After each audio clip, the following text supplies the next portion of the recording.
सिंधुदुर्ग जिल्ह्यात गेल्या काही दिवसात जर बघितलं तर वैभव नाईक आणि निलेश राणे यांच्यामध्ये तू मैमै सुरू आहे. आणि जर बघितलं शिंदे सेनेचे कार्यकर्तेसुद्धा वैभव नाईक यांच्यावर टीका करत आहेत. नेमकं टीका करण्याचं अचानक कारण काय? कारण सध्या निवडणुकीचा पण सीझन नाही. मला सांगा, तुमच्यावर आता सर्व स्तरातून म्हणजे शिंदे सेनेकडून अगदी टीका व्हायला लागली, काय कारण? आपण बघितलं असाल की मी आता 2 वर्ष आमदार नाही आहे आणि त्यामुळे माझ्याकडे कुठलंही पद नाही, सत्ता नाही आणि तरी पण माझ्यावर टीका होते. आणि ही टीका खरं तर आपण बघितलं असं की 2 दिवसापूर्वी जाहीर सभेमध्ये आमदार निलेश राणे यांनी सांगितलं की वैभव नाईकांवर टीका करण्यास तुम्ही कमी पडताय म्हणून. खरं तर हे त्यांना का कार्यकर्त्यांना सांगावं लागलं? त्यांना माहिती आहे, कारण त्यांच्या बरोबरचे जवळचे कार्यकर्ते अनेक त्यांना सोडून गेलेले आहेत. आता विशाल परबसारखा चांगला कार्यकर्ता ह्यांच्यापासून का दूर गेला? तो चांगला काम करत होता, ह्यांच्यापासून दूर का गेला? हा पण महत्त्वाचा प्रश्न आहे. आणि त्यामुळे लोकांना सांगावं लागतं की माझ्यावर टीका करा म्हणून. आणि त्यामुळे अशा टीका करणाऱ्यांकडे मी खरं तर त्यांच्याकडे मी लक्ष देत नाही, कारण त्यांना कोणीतरी टीका करायला सांगितले आहे. आणि ते टीका करायला सांगितल्यामुळे ते जसे भाड्याने एखादा कार्यकर्ता असतो तसं ते माझ्यावर टीका करतील, तर त्यांच्याकडे मी मुळीच लक्ष देणार नाही. परंतु जे चांगले कार्यकर्ते त्यांच्यापासून दूर का गेले ह्याचं खरं तर आत्मपरीक्षण निलेश राणेंनी केलं पाहिजे.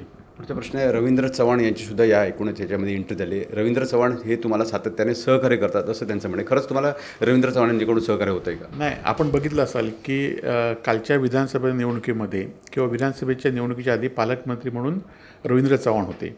आणि रवींद्र चव्हाणांनी जो आर्थिक लाभ झाल्यामुळेच निलेश राणे खरं तर आमदार होऊ शकले. आणि त्यावेळी मी केलेल्या विकास कामासुद्धा त्यांच्याबरोबरच ते मी केले म्हणूनच ते पालकमंत्री असल्यामुळे ते सांगत होते. परंतु आज रवींद्र चव्हाणांच्या माध्यमातून आपण लाभार्थी झालेत. आणि आज रवींद्र चव्हाणांवर ते आरोप करत असतील की रवींद्र चव्हाण मदत करतायत, तर रवींद्र चव्हाण खरं तर या राज्याच्या एका पक्षाचे प्रमुख आहेत. आणि त्यामुळे त्यांच्या पक्षाच्या किंवा त्यांच्या पक्षनिष्ठेवरच हे खरं तर प्रश्नचिन्ह करतायत. आणि त्यामुळे याचं उत्तर खरं तर रवींद्र चव्हाण यांनी दिलं पाहिजे. तुम्ही म्हणताय की रवींद्र चव्हाण यांच्या निष्ठेचा विषय येतो आहे. शेवटचा प्रश्न असेल की जर बघितलं तर अशा पद्धतीची टीका होत असताना तुम्ही त्यांना उत्तर देत आहे. मला सांगा, ही नेमकी टीका होण्याचं नेमकं आता कारण काय? नाही, आपण बघितलं असाल की मी आज आमदार नसून 2 वर्ष झाली आहेत. आणि हे आमदार आता 2 वर्षात त्यांचा सगळा कारभार उघडा पडलेला आहे. या मतदारसंघामधील रस्ते सगळे ओस पडलेले आहेत, रस्त्यावर खड्डे पडलेले आहेत, रोजगाराचं कुठलाही नवीन योजना आणली नाही. त्याचबरोबर जे भाजपचे कार्यकर्ते होते, विशाल परब असून देत, मातू माधवेकर असून देत, विजय केंद्रकर असून देत, ह्यांच्या वागणुकीमुळे दूर गेलेले आहेत. आणि त्यामुळे ह्यांना आता हे फ्रस्ट्रेट झालेले आहेत आणि पुढच्या निवडणुकीमध्ये ह्यांना आताच पराभव दिसू लागला आहे, म्हणून ते माझ्यावर आरोप करतात. शेवटचा प्रश्न, तुम्ही भारतीय जनता पक्षाच्या संपर्कात अशा पद्धतीची पण चर्चा आहे का? पुढची निवडणूक आहेत ते वैभव नाईक भारतीय जनता पक्षातून किंवा अपक्ष लढतील अशा पद्धतीची चर्चा सुरू आहे? नाही, खरं तर आपण बघितलं असाल की मला गद्दारी करून कधी आमदारकी नको पाहिजे होती.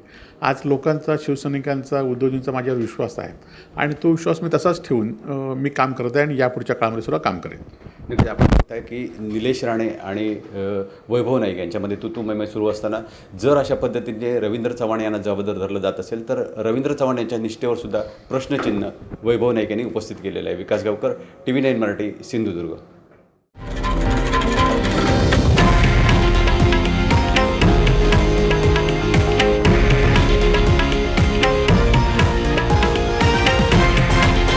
हे आहे देशातील नंबर 1 न्यूज नेटवर्क आणि आपण पाहत आहात TV9 मराठी, एकमेव.